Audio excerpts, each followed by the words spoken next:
দেশে ফেরা ঠেকাতে এবার নিজের বিরুদ্ধে নিজেই মামলা ঠুকে দিয়েছেন সাবেক আইজিপি বেনজির আহমেদ।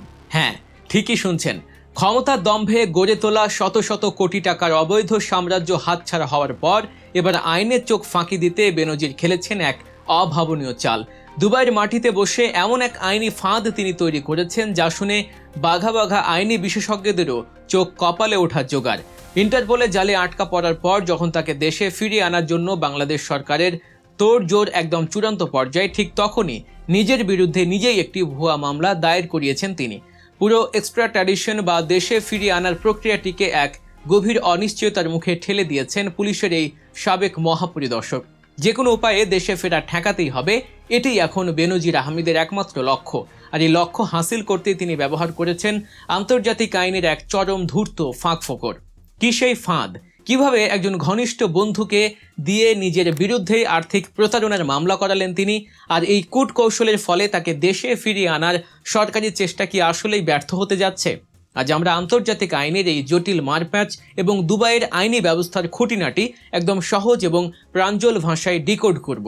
পুরো বিষয়টি জানলে আপনিও বুঝতে পারবেন অপরাধীরা নিজেদের বাঁচাতে এবং আইনের অপব্যবহার করতে কতটা মরিয়া হতে পারে। গত 12 জুন ইন্টারপোলের রেড নোটিশের ভিত্তিতে দুবাই পুলিশের হাতে আটক হন পুলিশের সাবেক এই শীর্ষ কর্মকর্তা। দেশের রাজনৈতিক পট পরিবর্তনের পর আত্মগোপনে থাকা বেনজির আহমেদ খুব ভালো করেই জানেন, তাকে যদি একবার বাংলাদেশের মাটিতে ফিরিয়ে আনা হয় তবে দুর্নীতির পাহাড়সম মামলা এবং মানবাধিকার লঙ্ঘনের মতো গুরুতর অভিযোগে তাকে চরম আইনি শাস্তির মুখোমুখি হতে হবে।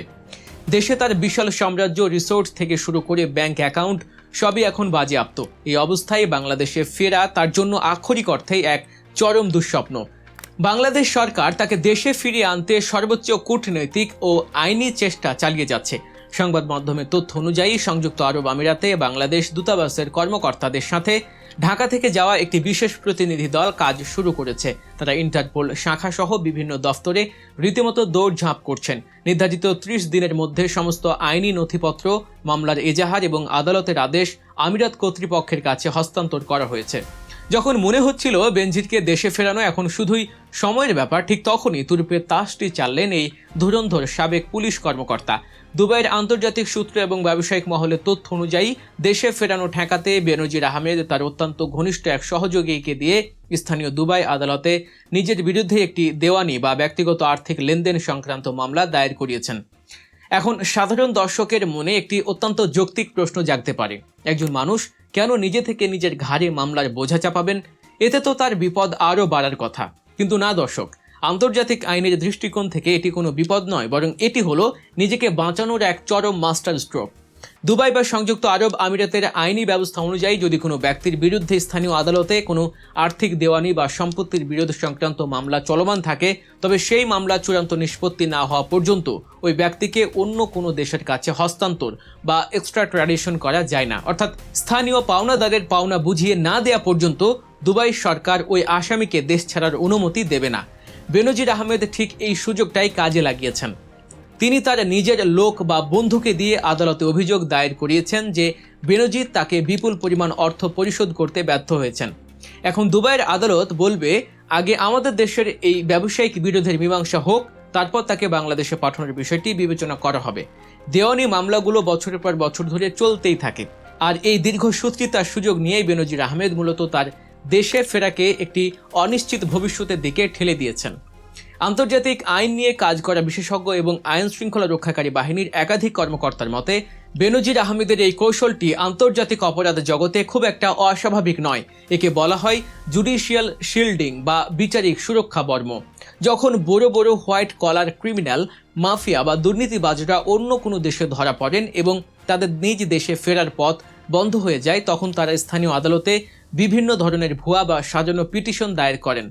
এর মাধ্যমে তারা মূলত 3টি জিনিস হাসিল করার চেষ্টা করে। প্রথমত, গ্রেফতারের আইনি বৈধতাকে চ্যালেঞ্জ করে সময় ক্ষেপণ করা। দ্বিতীয়ত, এক্সট্রাডিশন কার্যক্রম শেষ না হওয়া পর্যন্ত স্থানীয় আদালতের তত্ত্বাবধানে বা জামিনে থেকে বিলাসবহুল জীবনযাপন করা। এবং তৃতীয়ত, রাজনৈতিক আশ্রয় বা অন্য কোনো দেশে পালিয়ে যাওয়ার জন্য আইনি সময় বের করা। বেনজির আহমেদ যেহেতু তার জীবনের একটি বড় সময় পুলিশের শীর্ষ পদে কাটিয়েছেন, তাই দেশীয় এবং আন্তর্জাতিক আইনের এই ফাঁক ফোকরগুলো তিনি খুব ভালো করেই বোঝেন। নিজের লোক দিয়ে মামলা করিয়ে তিনি মূলত বাংলাদেশ সরকারের কূটনৈতিক গণিতে একটি বড় ধরনের ভুল করাতে চাচ্ছেন। বিষয়টি নিয়ে যখন গণমাধ্যমের পক্ষ থেকে বেনজির আহমেদের আইনি দেখভালের দায়িত্বে থাকা এক ব্যক্তির সাথে যোগাযোগ করা হয়, তখন তিনি অত্যন্ত সুকৌশলে এই ভুয়া মামলার বিষয়টি অস্বীকার করেন। নাম প্রকাশ না করার শর্তে তিনি বলেন, বর্তমান পরিস্থিতিতে আমরা জামিন নিয়ে ব্যস্ত আছি। এই অবস্থায় বেনজির আহমেদকে ঘিরে নিজের লোক দিয়ে মামলায় যাব কেন? এই বক্তব্যটি আইনি দৃষ্টিকোণ থেকে অত্যন্ত স্বাভাবিক, কারণ কোনো আইনজীবী প্রকাশ্যে স্বীকার করবেন না যে তার মক্কেল আদালতকে বিভ্রান্ত করার জন্য সাজানো মামলা করছেন। যদি দুবাইয়ের আদালত কোনোভাবে বুঝতে পারে যে এটি একটি ফেক লিটিগেশন বা ভুয়া মামলা, তবে বেনজির আহমেদকে উল্টো আদালত অবমাননা এবং বিচার ব্যবস্থাকে প্রতারিত করার দায়ে চরম শাস্তির মুখে পড়তে হতে পারে। তাই বেনজির আহমেদের আইনজীবীরা খুব সতর্কতার সাথেই বলছেন যে দুবাই আদালত বাংলাদেশ সরকারের এক্সট্রাডিশন আবেদন কিভাবে মূল্যায়ন করে তারা এখন সেদিকেই তাকিয়ে আছেন। তবে পর্দার আড়ালে এটি এখন বেনজিরের সবচেয়ে বড় আইনি চাল। বেনজিরের এই আইনি চালের পর বাংলাদেশ সরকারের সামনে এখন বড় ধরনের চ্যালেঞ্জ এসে দাঁড়িয়েছে। বাংলাদেশ সরকার ইতিমধ্যে ইন্টারপোলের রেড নোটিশের ভিত্তিতে আনুষ্ঠানিক এক্সট্রাডিশন প্রক্রিয়া শুরু করেছে। এখন বাংলাদেশ সরকারকে দুবাইয়ের আদালতের সামনে প্রমাণ করতে হবে যে বেনজির আহমেদের বিরুদ্ধে দুবাইয়ে দায়ের হওয়া এই আর্থিক মামলাটি সম্পূর্ণ উদ্দেশ্য প্রণোদিত এবং এক্সট্রাডিশন এড়ানোর একটি কূটকৌশল মাত্র।